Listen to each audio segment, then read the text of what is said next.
설교문 잘라서 읽어드리는 참믿음과 구원 올리고스 TV의 설시아입니다. 휴거는 사람마다 상당히 다르게 또 민감하게 반응하는 주제이니만큼 여러분이 기존에 갖고 계신 견해와 다르더라도 담담하게 들어보시기를 바랍니다. 감사합니다. 우리는 이제까지 11장 19절에서 하늘에 하나님이 계신 성전이 열린 후 마지막 나팔인 일곱 번째 나팔이 불림으로 밤낮 없는 마귀의 참소를 이긴 자, 계시록 2장 3장에 일곱 교회에게 일곱 번 말씀하신 이긴 자, 그리고 그리스도와 복음, 곧 진리를 위해 자신의 생명을 아끼지 아니한 순교자 또는 순교적 삶을 산 성도들이 12장 5절에서 1차로 휴거된 후 13장의 짐승 곧 적그리스도가 짐승의 우상에게 경배하게 할 때 경배하지도 아니하고 짐승의 표를 강제할 때 받지도 아니하며 살아남은 성도들이 14장 16절에서 2차로 휴거되고 15장 8절에서 하늘에 하나님이 계신 성전이 닫혀 일곱 대접 재앙이 다 마쳐지기까지 아무도 성전에 못 들어간다 하신 말씀을 발견하였습니다. 그러면 첫째, 15장 8절에서 닫힌 하늘의 성전이 일곱 대접 재앙이 모두 마쳐진 후에 혹시 또 열리나를 확인해 보아야겠습니다. 만약 하늘의 성전이 또 열리게 되면 휴거가 또 더 있을 것이니까요. 찾아보니 계시록의 마지막 장인 22장까지 하늘의 성전이 다시 열린다는 기록이 없습니다. 성전의 열리고 닫힘은 우리의 산 소망인 휴거와 직접적으로 관련이 있는 중대한 사건이므로 만약 일곱 대접 재앙이 끝난 후에 다시 성전이 열리게 되면 하나님께서 분명히 요한에게 성전이 다시 열리는 계시를 보여주셨을 것인데 15장 8절 이후로 다시 성전이 열린다는 기사는 없습니다. 이로써 14장 16절 이후로는 하늘에 하나님이 계신 성전으로 휴거되어 올라가는 성도들은 더 이상 없다 하겠습니다. 이 말은 우리가 만약 휴거가 있을 시기까지 개인적으로 죽음을 맞지 아니하고 살아있다면 우리에게는 두 번의 구원의 기회가 있다는 뜻입니다. 첫째, 밤낮 없이 참소하는 마귀를 이기고 일곱 교회들에게 말씀하신 내용들을 지켜 이긴 자가 되고 그리스도와 복음, 곧 진리를 위해 자신의 생명을 아끼지 아니함으로 순교하거나 순교의 삶을 살아 계시록 11장 15절에 일곱 번째 나팔이 부러진 후인 12장 5절에서 할바조 되든지 아니면 둘째, 짐승 곧 적그리스도가 짐승의 우상에게 경배하게 할 때에 절하지도 아니하고 짐승의 표를 강제할 때에 표도 받지 않은 상황 중에 14장 16절에 공중에서 예수께서 날카로운 낫으로 이 땅에 익은 곡식 즉 대환란의 초반부인 계시록 13장을 거치는 동안 어떤 성도가 구원 곧 휴거를 받는지 온전히 깨달아 생명을 걸고라도 진리를 지킨 성도들이 거두어질 때 하룻바쪼 되든지 둘 중 하나의 때에 하늘로 올리워가는 성도가 되기를 간절히 바랍니다. 그 후에는 16장부터 일곱 대접 재앙이 쏟아지는 대환란이 있을 것입니다. 한편 15장 8절에서 하늘의 성전이 닫힌 후 본격적인 대환란인 일곱 대접 재앙이 쏟아지는 기간을 거치면서 드디어 복음을 받아들일 사람들은 어디로 가는가에 대한 의문이 생깁니다. 이 문제는 단지 계시록 15장 8절 이후부터 22장까지는 누구를 위해 기록되었는가 하는 계시록 독자의 문제를 넘어 디모데전서 2장 4절 하나님은 모든 사람이 구원을 받으며 진리를 아는 데 이르기를 원하시느니라 하신 말씀은 결국 이루어지지 않을 말씀인가 하는 중대한 질문을 하게 합니다. 그리고 마태복음 24장 14절 이 천국 복음이 모든 민족에게 증거되기 위하여 온 세상에 전파되리니 그제야 끝이 오리라 하신 말씀은 언제 어떻게 응하게 되는가 하는 질문도 하게 합니다. 왜냐하면 두 번의 휴거가 끝나고 15장 8절에서 하늘의 성전이 닫힌 후에도 세상이 아직 끝이 나지 않고 오히려 16장부터 본격적으로 이 땅의 일곱 대접 재앙이 시작될 것이기 때문입니다. 우리는 이제 둘째, 휴거 이후에 이 땅에 남겨질 사람들과 관련하여 첫째, 디모데전서 2장 4절의 말씀과 둘째, 마태복음 24장 14절의 말씀은 언제 어떻게 응하게 되며 셋째, 유대민족은 언제 어떻게 주께로 돌아오게 되는가 넷째, 일곱 대접 재앙이 쏟아지는 대환란의 기간 동안 복음을 받아들일 성도들은 어디로 가는가? 그리고 다섯째, 천년왕국에서 왕노릇할 자들과 백성이 될 자들은 누구인가에 대해 차례대로 알아보도록 하겠습니다. 둘째 다시 1. 디모데전서 2장 4절 하나님은 모든 사람이 구원을 받으며 진리를 아는 데 이르기를 원하시느니라 하신 말씀에 따라 휴거되지 못하고 이 땅에 남게 되어 일곱 대접 재앙을 다 거쳐야 하는 이 땅의 모든 사람들이 다 진리를 알고 다 구원을 받게 되는 것일까요? 만약 그렇다면 하나님께서는 아예 휴거에 대해 언급을 하지 않았을 것입니다. 왜냐하면 어차피 먼저 휴거된 사람들이나 일곱 대접 재앙을 거친 사람들이나 결국에는 그 시기와 그 영광이 다를 뿐 모두 다 구원하실 것이니까요.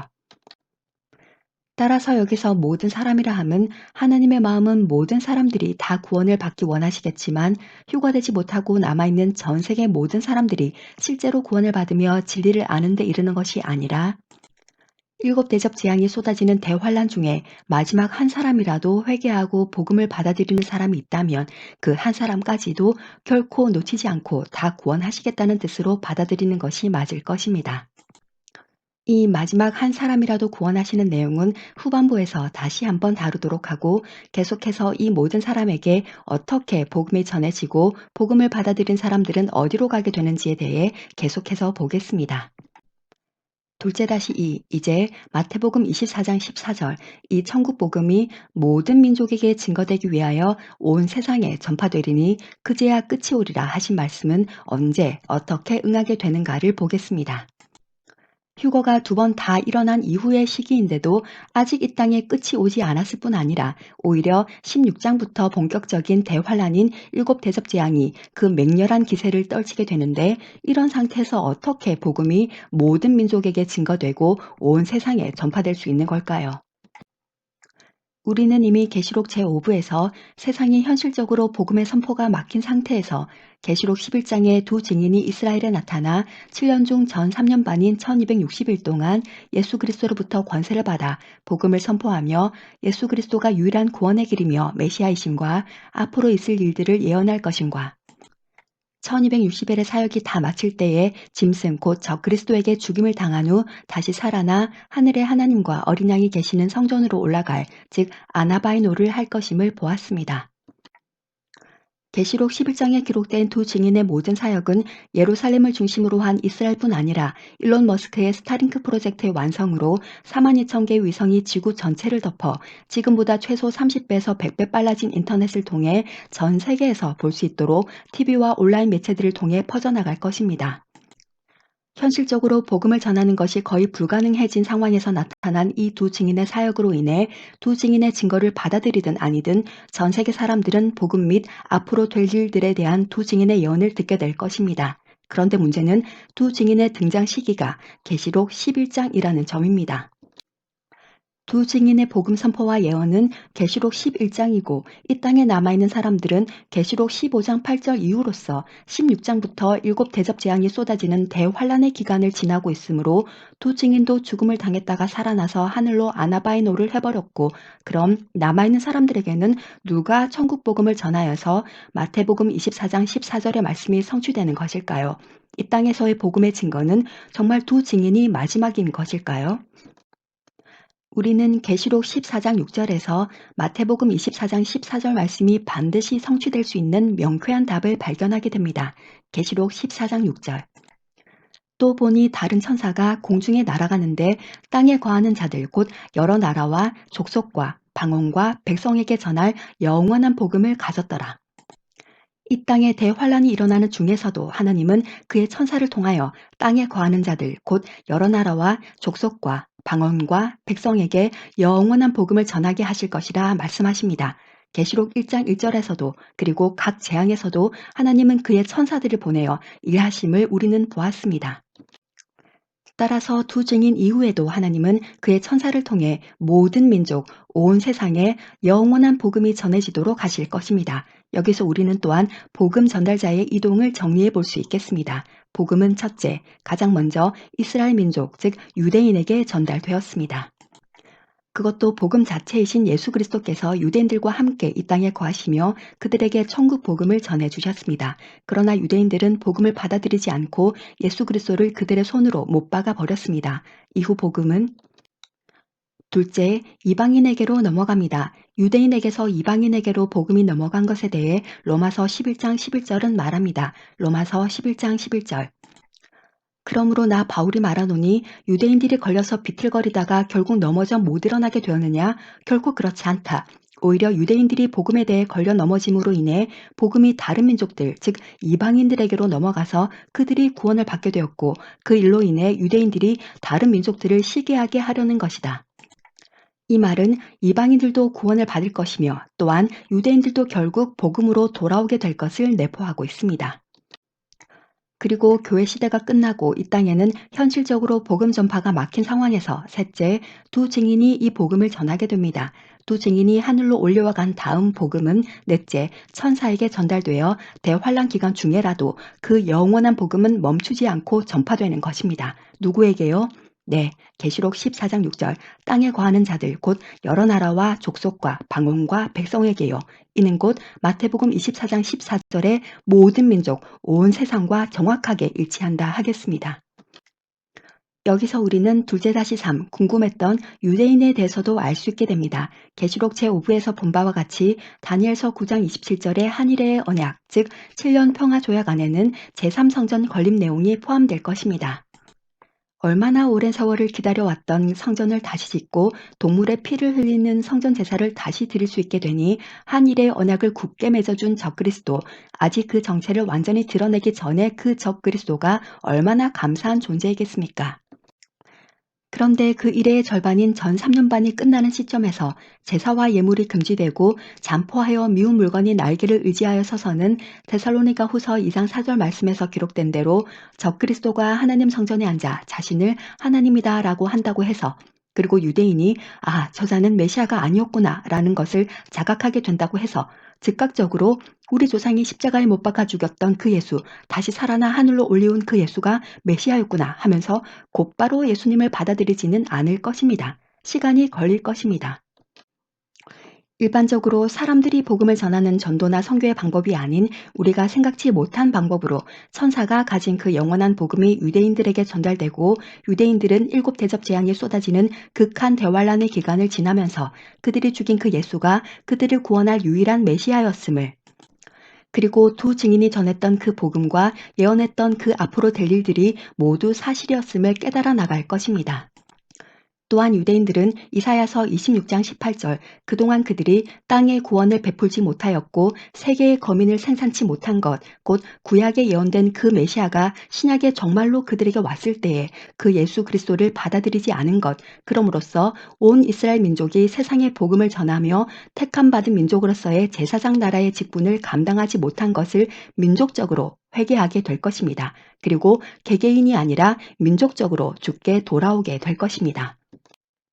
그리하여 마침내 로마서 11장 26절, 27절 말씀이 성취될 것입니다. 로마서 11장 26절, 그리하여 온 이스라엘이 구원을 얻으리라. 27절, 내가 저희 죄를 없이 할 때에 저희에게 이루어질 내 언약이 이것, 곧 온 이스라엘의 구원이라 함과 같으니라. 물론 천사가 영원한 복음을 모든 민족과 온 세상에 전파할 때에 꼭 유대인뿐 아니라 믿는다 하면서도 거짓 믿음, 가짜 믿음, 죽은 믿음을 갖고 있었던 형식상의 그리스도인들과 또 불신자들도 그 수가 얼마나 될지는 알지 못하나 죽게 돌아오게 될 것입니다. 계속해서 둘째 다시 4, 일곱 대접 재앙이 쏟아지는 대환란 기간 동안 죽게 돌아올 사람들은 어디로 가는가를 보도록 하겠습니다. 앞서 본 바와 같이 하늘에 하나님이 계신 성전은 계시록 15장 8절에서 닫혀서 더 이상 열리지가 않습니다. 이 말은 곧 일곱 대접 재앙이 쏟아지는 대환란 기간 동안 죽게 돌아온 사람은 구원은 받겠지만 그렇다고 하늘에 하나님이 계신 성전으로 들어가지는 못한다는 말입니다. 그들은 계시록 16장부터 18장까지의 일곱 대접 재앙을 다 겪고 19장의 아마겟돈 전쟁으로 짐승 곧 적그리스도와 거짓 선지자 이 둘이 산채로 유황불못에 던져질 때에도 이 땅에 있습니다. 그리고 계시록 20장에 천년왕국이 이 땅에 이루어질 때 하늘의 성전이 아니라 천년왕국으로 들어갑니다. 그 근거를 찾아보겠습니다. 계시록 20장 1절부터 7절까지 천년과 천년왕국에 관한 언급이 끝나고 바로 그 다음 절인 계시록 20장 8절에는 사탄이 천년이 끝나고 잠시 풀려나와서 땅의 사방 백성 곧 곡과 마곡을 미혹하고 모아 싸움을 붙이리니 그 수가 바다 모래 같으리라고 기록되어 있습니다. 이 바다 모래같이 많은 사람들은 천년왕국에 관한 사람들로서 일곱 대접 재앙의 대환란 기간 중에 이 땅에서 영원한 복음을 받아들여 성도가 된 사람들입니다. 그러나 15장 8절에서 닫힌 하늘의 성전은 다시 열리지 않으므로 하늘에 하나님이 계신 성전으로 올라간 것이 아니라 이 땅에 이루어진 천년왕국으로 들어가 부활의 몸을 입지 않은 상태로 생육하고 번성할 수 있는 상태로 있는 사람들입니다. 하늘에 하나님이 계신 성전에는 부활의 몸을 입은 사람들만 들어갈 수 있습니다. 고린도전서 15장 51절 52절에 일곱 번째 나팔인 마지막 나팔이 불 때 1차로 휴거될 성도들이 홀연히 다 변화되어 부활의 몸을 입는 것과 같이 주께서 공중에서 다 익은 자를 거두실 때 2차로 휴거될 성도들 또한 다시 언급하지 않는다 할지라도 1차 휴거 때의 성도들처럼 홀연히 부활의 몸을 입고 공중에서 주를 영접한 후 하늘의 성전으로 올리워 갈 것입니다. 보좌에 앉으신 이와 어린 양이 계시는 하늘은 부활의 몸을 입은 성도와 입지 않은 성도가 섞여 있는 곳이 아니라 그 죽는 시기, 그 휴거되는 시기와는 상관없이 홀연히 변화되어 부활의 몸으로 가는 곳입니다. 마태복음 22장 30절에는 부활하게 되면 곧 부활의 몸을 입어 하늘에 가게 되면 천사와 같아서 장가도 아니 가고 시집도 아니 간다고 기록되어 있습니다. 따라서 휴거 때에 하늘로 올라간 성도들은 부활의 몸을 입은 상태이므로 생육하고 번성할 수 없습니다. 반면 일곱 대접 재앙의 대환란 기간 중에 복음을 받아들인 성도들은 이미 닫힌 하늘의 성전으로는 가지 못하고 이 땅에 이루어질 천년왕국에 거하게 되므로 계시록 20장에 천년 동안 바다 모래같이 번성할 수 있는 상태인 것입니다. 보통 하나님이 계신 하늘로 올라가는 휴거에만 주로 집중하므로 천년왕국에 거하는 사람들도 막연히 천사같이 장가도 아니 가고 시집도 아니 가는 것으로 생각할 수 있으나 계시록 20장을 읽어보면 그것이 아님을 알 수 있습니다. 따라서 일곱 대접 재앙의 대환란 기간 중에 복음을 받아들인 성도들은 하늘에 하나님이 계신 성전으로 올라가지 않기 때문에 이 땅에서 이루어지는 천년왕국에서 부활의 몸을 입지 않은 상태로 생육하고 번성할 것입니다. 마지막으로 둘째 다시 O-A 천년왕국에서 왕노릇할 자들은 누구인가에 대해 알아보겠습니다. 계시록 20장에는 천년왕국이 나오고 20장 4절에 천년왕국 때에 왕노릇할 자들이 나옵니다.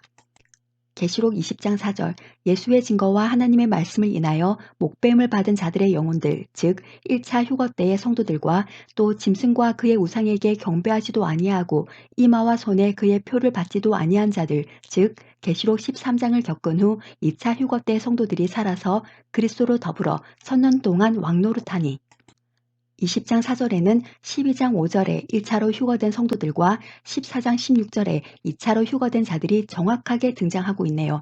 그리고 그들이 그리스도와 함께 천년왕국에서 왕노릇을 한다고 기록되어 있습니다. 그리고 1차 휴거 때 성도들과 계시록 13장을 겪은 후 2차 휴거 때 성도들 외에 또 그리스도로 더불어 천년 동안 왕노릇할 성도들이 있습니다. 데살로니가전서 4장 14절에서 바울은 휴거 이전에 그리스도 안에 죽은 자들을 자는 자들이라 칭하며 주께서 강림하실 때에 하나님께서 그 휴거 때 성도들보다 먼저 죽어 이미 하늘에 있는 그 자는 자들도 예수와 함께 데려오실 것이라고 기록되어 있습니다. 이로써 그 자는 자들도 계시록 20장 4절의 천년왕국에서 그리스도로 더불어 왕노릇하게 될 것입니다.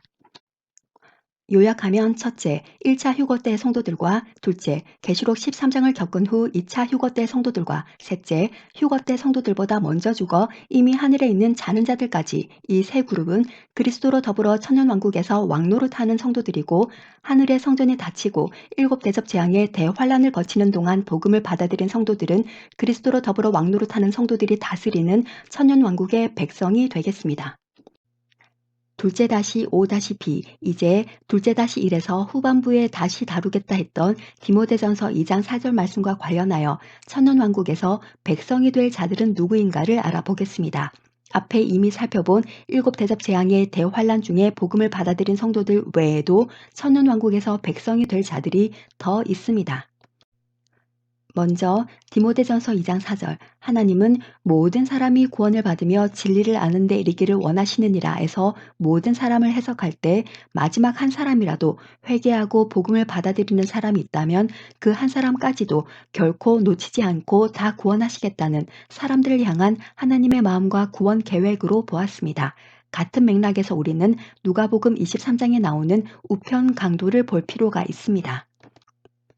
이제 곧 죽을 이 우편 강도가 주님, 주님의 나라가 임하실 때에 저를 기억해 주십시오 했을 때에 예수님께서는 내가 진실로 너에게 이르노니 오늘 내가 나와 함께 낙원에 있으리라고 하십니다.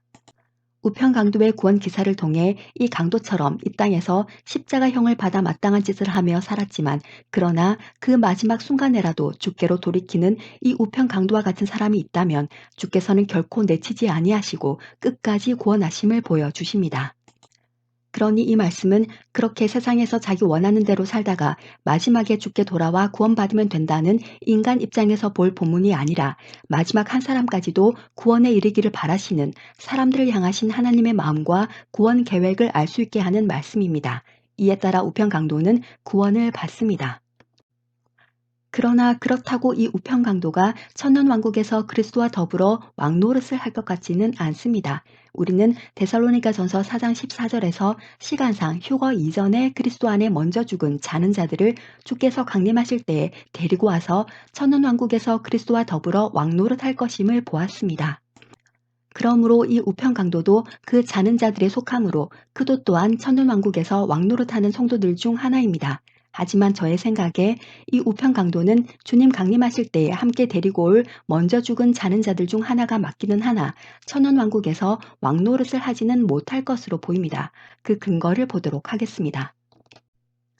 일단 첫째, 그의 인생 마지막에 구원을 받은 이 우편 강도와 일곱 대접 재앙의 대환란 기간인 마지막 구원의 기회에 복음을 받아들인 성도들 사이에는 마지막 기회에 구원을 받았다는 공통점이 있습니다. 한편 둘째, 일곱 대접 재앙의 대환란 중에 마지막 구원의 기회에 복음을 받아들인 성도들은 이미 닫힌 하늘의 성전으로는 들어가지 못하고 이 땅의 천년왕국으로 들어간다는 것도 보았습니다. 또한 결정적으로 셋째, 예수님께서는 우편 강도에게 하늘의 성전이라 하지 않으시고 명확하게 낙원에 있게 될 것이라 말씀하셨습니다. 넷째, 일곱 대접 재앙의 대환란을 거치며 민족적으로 회개하고 예수를 메시아로 인정하며 주께 돌아올 유대 민족은 천년왕국으로 들어가게 될 것임을 보았습니다. 천년왕국은 이사야서 35장에 명시된 택하신 백성, 구속감을 받은 백성, 곧 이스라엘 백성이 들어갈 바로 그 낙원입니다. 이상에서 볼 때 천년왕국 곧 낙원에는 그의 인생 마지막에 구원받은 우편 강도와 이 우편 강도처럼 예수님과는 별 상관없는 인생을 살다가 마지막에 구원받아 먼저 죽은 자는 자들, 그리고 일곱 대접 재앙의 대환란 기간 중 마지막 기회에 복음을 받아들인 이방인 성도들 및 유대민족, 이렇게 네 그룹이 천년왕국 곧 낙원의 백성이 되지 않을까 생각해 봅니다. 우편 강도가 분명 구원을 받았고 그 시기가 휴거 이전이므로 자는 자들에 속하고, 주님 강림하실 때에 주께서 그 자는 자들을 천년왕국에 데려와 그리스도와 더불어 왕노릇하게 하신다 하셨지만, 그러나 평생 예수와 복음과 성도의 삶과는 상관도 없이 살다가 마지막에 구원받게 되는 성도들은 자는 자들에는 속하여 구원은 받지만 하나님께서 그들을 왕노릇하는 자리에까지 올려주시지는 않으실 것임을 이 우편 강도에게 하신 낙원 약속을 통해 보여주시는 것이 아닌가 생각해 봅니다. 이렇게 해석하면 자는 자와 낙원과 오늘과 부활의 몸에 대한 의견이 또 분분해지겠지만, 전체적인 큰 틀로 보아서는 앞서 말씀드린 해의 영광이 다르고 달의 영광이 다르고 별의 영광이 다른데 별과 별의 영광이 같을 수 없으며, 또한 하나님의 공의의 속성대로 그 구원되는 대상들과 조건들이 각각 달랐으므로, 그리고 우편 강도는 비록 시간상으로는 자는 자들, 즉 그리스도와 더불어 왕노릇할 그룹에 속해 있을지라도 예수님께서 강도에게 하늘이 아니라 낙원 곧 천년왕국에 있을 것이라고 직접 말씀하심으로써 그는 왕노릇하는 것이 아니라 백성으로 있게 될 것으로 보입니다. 요약하면 첫째, 복음을 받아들이지 않고 살다가 인생의 마지막에 구원받은 우편 강도와, 둘째, 예수 믿는다, 교회 다닌다, 세례 받았다, 직분 받았다, 봉사 많이 한다 하면서도 실상은 이 강도처럼 예수님과는 별 상관도 없이 살다가 마지막에 구원받고 먼저 죽은 자는 자들과, 셋째, 일곱 대접 재앙의 대환란 중에 복음을 받아들인 이방인 성도들과, 넷째, 일곱 대접 재앙의 대환란 중에 복음을 받아들인 유대 민족들은 그리스도로 더불어 왕노릇하는 성도들이 다스리는 천년왕국의 백성들이 되겠습니다. 평생 주와 동행하며 말씀 안에 살다가 먼저 간 자는 자들과 마지막에 구원받아 먼저 간 자는 자들의 영광이 같을 수 없습니다. 휴거 이전에 먼저 죽은 성도들인 자는 자들 중에는 실상은 예수님과 별 상관없이 살다가 이 우편 강도와 같이 마지막에 구원받은 자들이 있을 것입니다. 아니, 많을 것입니다. 유대민족이 천연왕국에서 왕노릇이 아니라 백성이 되는 것에 대해 조금 더 살펴보겠습니다. 유대민족은 주께로 돌아온 후 왠지 모두 하나님이 계신 하늘로 올라갈 것 같은데 그들은 하늘에 하나님이 계신 성전으로 들어가지 못하고 천연왕국 곧 이사야서 35장에 약속된 낙원으로 들어갑니다. 유대민족이 로마서 11장 26절 말씀처럼 온 이스라엘이 민족적으로 구원을 받기는 하나 그 말이 곧 그들이 하늘의 성전으로 올리워 간다는 말은 아니었습니다. 그들도 그의 인생 마지막에 구원받은 우편광도와 같이 일곱 대접 재앙의 대환란 중 마지막 기회에 복음을 받아들인 성도들과 같이 구원은 받았으나 이미 닫힌 하나님의 성전으로는 들어가지 못합니다. 그 이유는 그들이 택하신 민족임에도 불구하고 이스라엘의 역사 대대로 구약시대에서는 다른 신들을 섬겨 하나님의 노를 격발케 하고 신약시대 와서는 예수 곧 복음 자체가 왔을 때에도 거부하고 제사장의 역할을 감당치 못하는 역사를 지내왔기 때문에 그리스도를 위해 복음을 위해 그들의 생명을 바치는 순교자적인 삶을 산 적이 없기 때문입니다. 그들은 오히려 그 반대였습니다. 물론 바울을 비롯한 12사도들은 모두 순교자의 삶을 살았으나 그들은 개개인이고 지금은 시기적으로 세상의 끝에 죽게 돌아올 유대민족 전체를 말하고 있습니다. 그러하니 유대민족이 민족적으로 죽게 돌아왔다고 해서 이미 닫혀 다시 열리지 않는 하늘에 하나님이 계신 성전으로 들어가는 것은 아니며 천년왕국에서 왕노릇하는 새 그룹에 들어가는 것도 아니고 그들이 구약에서 약속받은 낙원 곧 천년왕국의 백성이 되는 것은 말씀의 성취이자 또한 당연한 결과라 하겠습니다.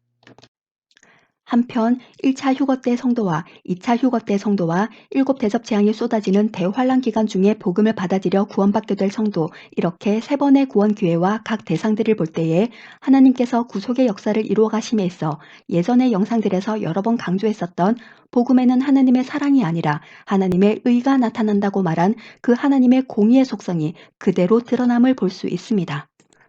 그러나 동시에 또한 비록 하늘의 성전문이 닫힌 후인 일곱 대접 재앙인 대환란 기간 중에라도 주께로 돌이키는 자가 한 사람이라도 있다면 반드시 구원하시는 은혜와 긍휼의 하나님, 끝까지 기회를 주시는 하나님, 하신 말씀은 꼭 지키셔서 반드시 성취하시는 하나님도 볼 수 있게 됩니다.